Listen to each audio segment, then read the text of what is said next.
Seluruh hakim sepakat tolak banding pemecatan Ferdy Sambo.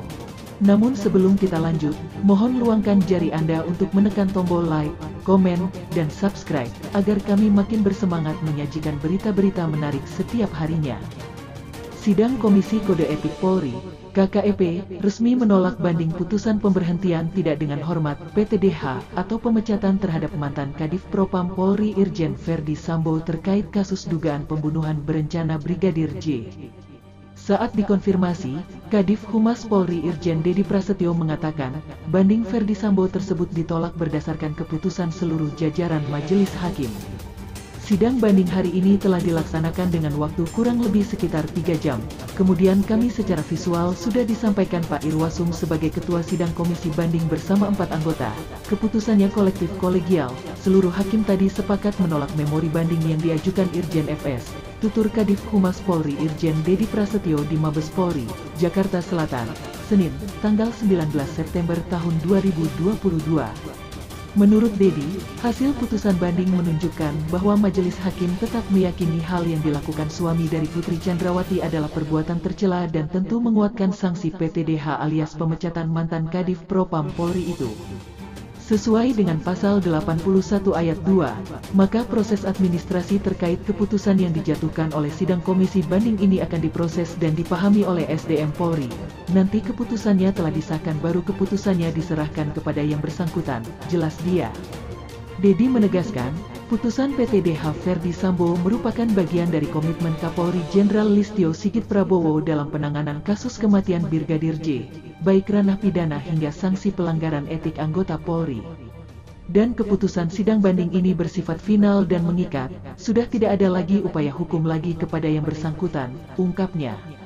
Sidang Komisi Kode Etik Polri, KKEP, resmi menolak banding Irjen Ferdy Sambo atas putusan pemberhentian tidak dengan hormat PTDH alias pemecatan terkait kasus dugaan pembunuhan berencana Brigadir J. Hasil tersebut pun tidak lagi dapat diganggu-gugat.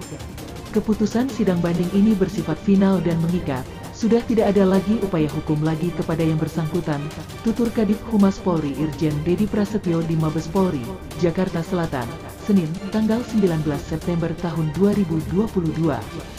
Menurut Dedi, hasil putusan sidang banding Ferdy Sambo akan diurus oleh asisten SDM Polri dan dituangkan secara administratif selama kurun waktu 5 hari kerja. Setelahnya, berkas akan langsung diserahkan kepada mantan Kadif Propam Polri itu. Kalau sudah diserahkan nanti berarti sudah diberhentikan dengan tidak hormat, jadi nggak ada seremonial, diserahkan saja udah bentuk seremonial itu, kata Dedi. Diketahui Irjen Pol Ferdy Sambo, tersangka kasus pembunuhan berencana Brigadir Nofriansyah Yosua Huta Barat atau Brigadir J dan menghalangi penyidikan obstruction of justice, menjalani sidang etik pada Kamis tanggal 25 Agustus tahun 2022.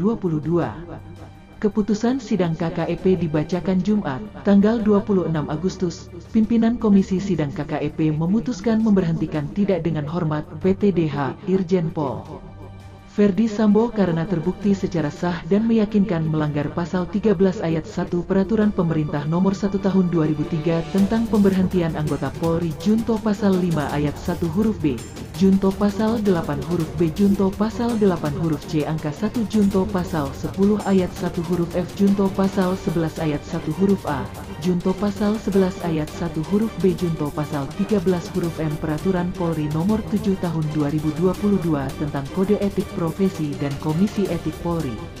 Atas putusan tersebut, Ferdy Sambo menyatakan banding sesuai haknya sebagaimana diatur dalam pasal 69 Perpol Nomor 7 Tahun 2022. Ferdy Sambo ditetapkan sebagai tersangka pembunuhan berencana Brigadir Nofriansyah Yosua Huta Barat atau Brigadir J yang dijerat dengan pasal 340 subsidiar pasal 338 junto pasal 55 dan pasal 56 KUHP ancaman hukuman maksimal mati atau pidana penjara seumur hidup atau paling lama 20 tahun. Kadif Humas Polri Irjen Dedi Prasetyo menyampaikan, sesuai mekanisme sidang KKEP banding bahwa nantinya tidak akan dihadiri terduga pelanggar atau pendampingnya. Mungkin itu saja yang dapat kami sampaikan. Jika ada salah kata mohon dimaafkan, karena kesalahan datang dari saya pribadi yang tak luput dari salah dan dosa.